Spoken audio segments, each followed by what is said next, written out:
The Candytown Mystery.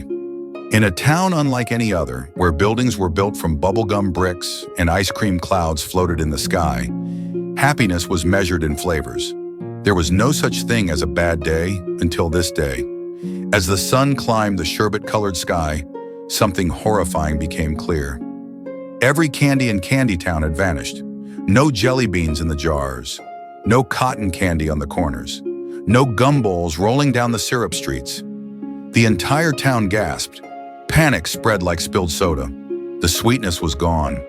Parents searched their candy cupboards. Children wept near empty cookie stands. The once cheerful lollipop vendors stood in silence, surrounded by bare shelves. The chocolate river had dried into a crust of disappointment. Over the town square, an emergency bell, shaped like a giant gummy ring, began to chime. The mayor, a plump marshmallow in a raspberry robe, made a trembling announcement from his caramel podium. Citizens, this is a sweet emergency. Until further notice, all candy activities are cancelled. A heavy silence settled over the town. For a place that had never known sadness, the silence was unbearable. Amid the shock, 3 kids stood still, thinking. Leah, sharp-eyed and always reading mystery comics. Max, fast and fearless. And Pip, who could smell fudge from 2 blocks away. The trio had solved schoolyard riddles and lemonade stand thefts before, but this was bigger than anything they'd faced. Without saying a word, they nodded to one another and got to work. Leah scanned the streets with focus. Max jogged around buildings. Pip crouched, sniffing curiously. Soon they found it. A delicate trail of chocolate crumbs, barely visible, weaving its way toward the old edge of town. The trail led them past melted fudge fountains and silent snack shops, deeper into a part of town long abandoned. At the end of a crooked marshmallow alley stood the old sprinkle factory. Years ago, it had overflowed and shut down, sealed behind sticky caution tape and whispers of bad luck. Now the doors hung slightly ajar. The air around it smelled faintly of licorice and rust. A candy wrapper fluttered like a flag of warning. The kids crept closer. Inside it was dark. Dust clung to every pipe.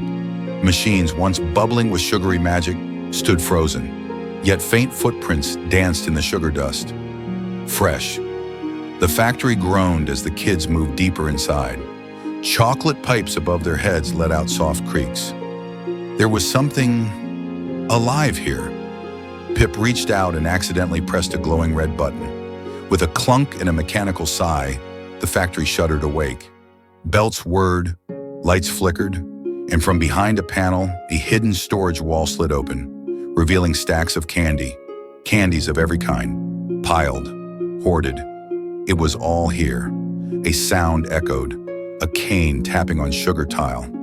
From the shadows emerged a worn figure, sticky and slouched, his body made of hardened gummy, his eyes tired but glinting with pride.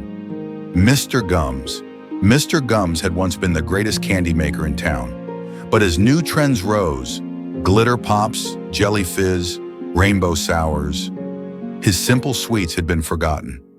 Feeling cast aside and craving the attention he once had, he spent years hiding and collecting every candy he could find, stealing from stores, gathering leftovers, waiting for the town to need him again. If they had no candy, they would have no choice but to remember the man who made it all.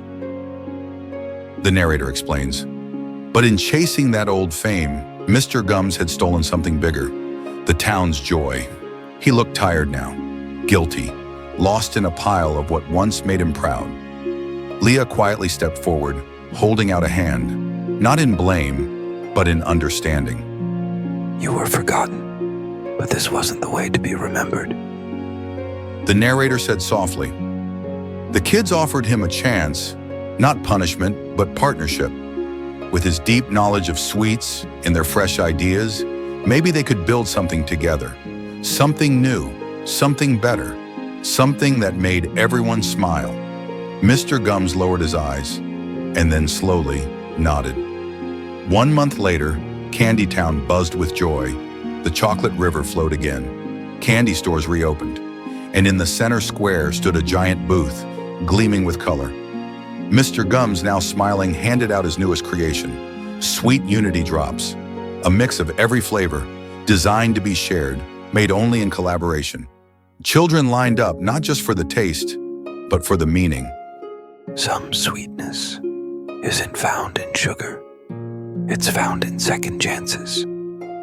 The narrator smiled. Moral of the story: greed can spoil joy. Sharing brings sweetness to all. In a town that once lost its joy, the lesson was clear. Greed may fill your hands, but it empties hearts. Sharing fills them both.